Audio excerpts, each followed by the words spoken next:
Ada ulama Suriah namanya Ali Tontowi almarhum. Syekh Ali Tontowi menulis kitab kecil saja sholat khusyuk. Katanya ada 5 langkah. Yang pertama, wuduknya jangan ngomong.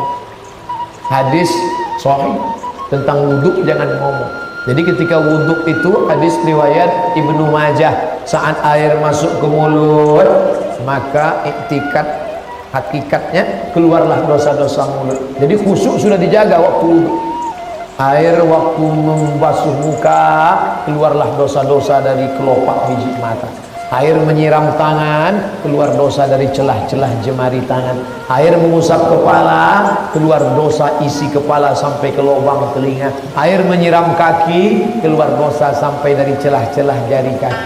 Makanya jangan cerita waktu wudhu. Ini sekarang kita lihat di toilet orang wudhu terbuka, kan bodoh. Tapi enggak, hasilnya kayak cuma wudhu. Makanya khusyuknya rusak. Kita ikuti saja sunnah ini. Nah, selesai wudhu, dari tempat wudhu ke tempat sholat. Yang kedua, nggak boleh tasbih. Tasbih menjalin jari jemari sambil membunyi kerotak. Tak boleh tasbih. Tak boleh tasbih. Yang boleh tasbih, bukan tasbih. Makanya dari tempat wudhu tasbih. Bro, gimana? Ntar sore jadi main futsal. Subhanallah. Tasbih. Nah, yang ketiga, ketika azan berkumandang, apa kata Imam Jalaluddin Abdurrahman As-Suyuti? Kalau orang ngomong sedang azan, dikhawatirkan matinya su'ul khatimah. As-Suyuti itu ngomong. Dia ngomong bukan Abdul Somad. Al-Hafiz Jalaluddin Abdurrahman As-Suyuti. Tafsirnya 2. Satu dia tulis dengan Jalaluddin Al-Mahalli. Tafsir Jalalain. Jalalain, bukan jalan lain. Yang kedua Ad-Durrul Mansur fi Tafsir bil Ma'sur. Kitab hadisnya Al-Jami' Al-Kabir. Kitab ulumul hadisnya Tadribur Rawi Syarah Taqrib An-Nawawi. Berapa kitab Imam As-Suyuti? Kata muridnya Ad-Daudi 500 juz kitab. Hafalan hadisnya berapa? Dia ngaku hafiztu mi'atai alfa hadis. Aku hafal 200.000 hadis. Lau wajadtu aktsara min zalika la hafiztuha. Seandainya aku nemu hadis lebih dari itu, aku akan hafal juga. Jadi kalau ada orang yang nggak nerima pendapat Imam Suyuti, ini orang error. Gurunya cuman hafal 3 hadis, itu pun baca matan hilang sanad, baca sanad hilang matan, itu pun kalau laptopnya hidup.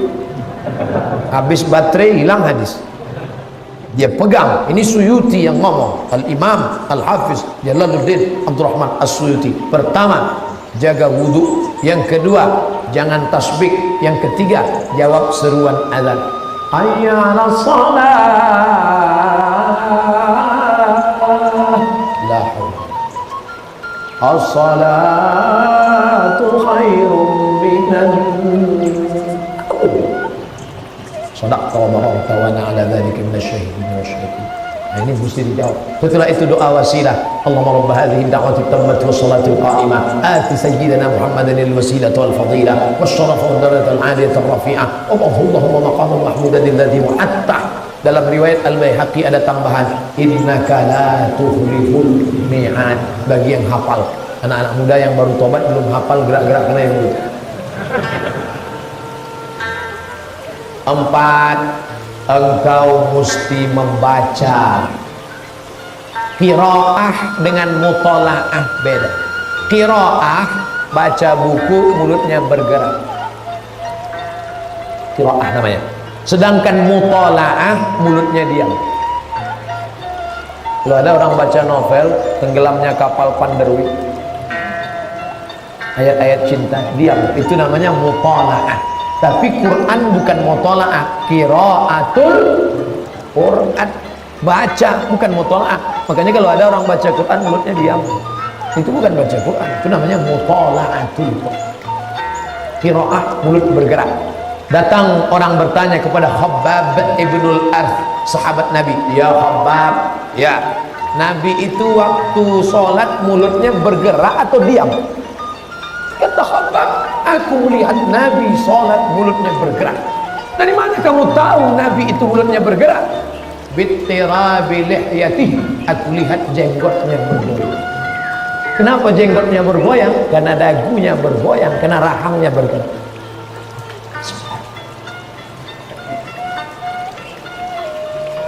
Oh, kalau begitu kuat Pak Ustaz. Tidak, dia sekedar hamsah. Beda dengan waswasah. Waswasah kedengaran ke telinga. Alladzi hamsah didengar telinga sendiri. Maka bacaan sholat. Maka saya heran kalau ada orang sholat Allahu Akbar,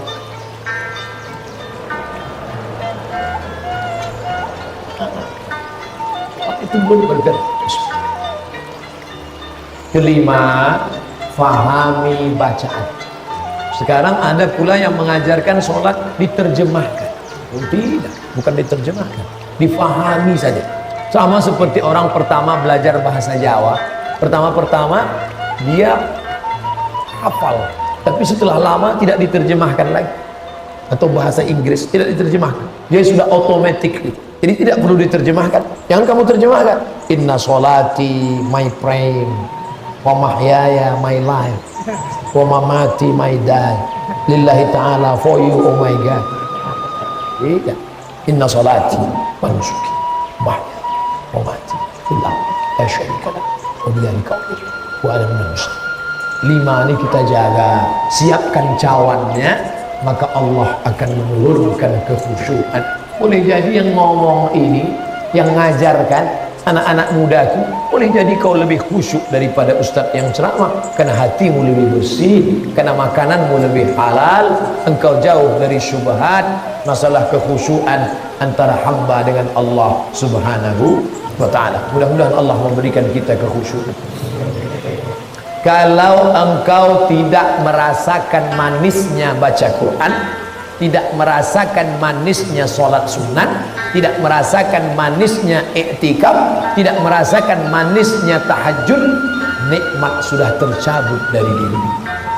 Banyak orang menyangka tidak nikmat kalau nggak ada duit, tidak nikmat kalau motor kredit, tidak nikmat kalau belum nikah. Ada yang lebih mengerikan, nikmat tercabut ketika kau tidak merasakan manisnya ibadah.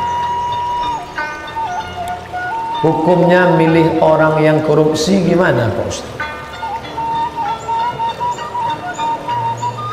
Inna sam'a wal basar wal fuad. Gunakan 3 alat yang diberikan Allah. Dengar baik-baik bagaimana track record orang ini. Sudah kau dengar baik-baik? Ya. Mata, lihat baik-baik. Pandang balehonya, sama enggak dengan wajah asli? Kalau balehonya aja udah menipu pakai Photoshop, berarti pencitraannya luar biasa. Dengar, pandang, tapi mata menipu. Al-Imam Al-Ghazali melihat tongkat di tepi sungai bengkok. Tongkat di tepi sungai bengkok. Loh kok bengkok? Begitu dicabut, lurus. Ternyata mata menipu. Mata tertipu. Ada yang tidak bisa ditipu. Apa dia? Nurani. Disebut dengan hati nurani. Nur, hati yang diberikan Allah, cahaya. Kalau engkau tidak bercahaya hatimu gelap, maka tanyalah kiai-kiai, ulama-ulama yang hatinya bercahaya. Allahumma ja'al fi qalbi nura, wa fi sam'i nura, wa fi basari nura, wa an yamini nura, wa an yasari nura, wa min amami nura, min khalfi nura, min fawqi nura, min tahti nura, wa ja'al li nura. Bercahaya hati mereka. Tanya, ya Ustaz, jangan tanya Ustaz Somad. Ustaz Somad hatinya pun gelap juga. Tanya kepada alim, tanya kepada tuan-tuan guru, tanya kepada kiai. Jadi gunakan 3 potensi. Gunakan telinga, gunakan mata, gunakan hati. Hatimu tidak bercahaya, pinjam. Ada hamba-hamba Allah, kalau engkau duduk dekat mereka, kau ingat Allah. Kalau kau lihat wajah mereka, kau ingat Allah.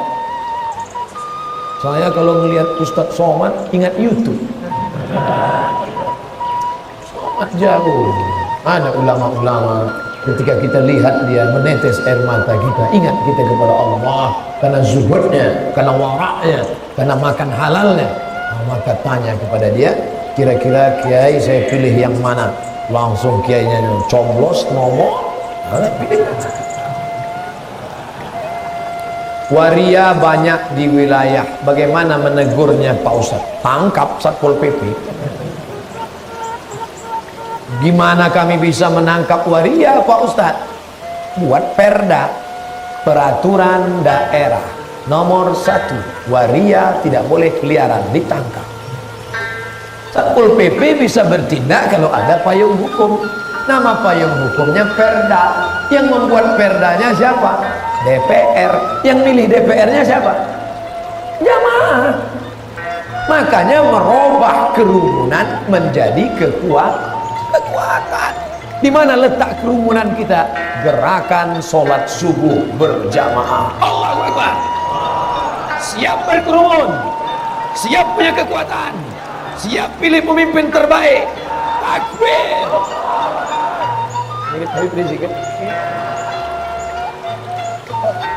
Oleh sebab itu maka jangan cuman ramai tablik akbar. Bagaimana kerumunan berubah menjadi kekuatan.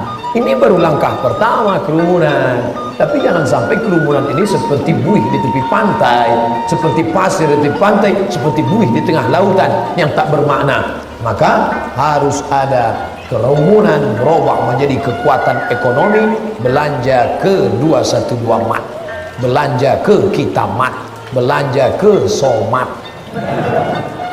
Dan kemudian pilihan politiknya juga ingat, kita akan memilih 6 DPRD kota, DPRD kabupaten, DPRD provinsi, DPR pusat, DPR RI, DPD, presiden dan wakil presiden. Ini kampanye politik ini. Abdul Somad tidak pernah menyebut partai, tidak pernah menyebut nama, tidak pernah menyebut orang, tidak pernah menyebut siapapun, tidak pernah menjelek-jelekkan siapapun. Kalau ada yang tersinggung, ya memang sakit hati aja.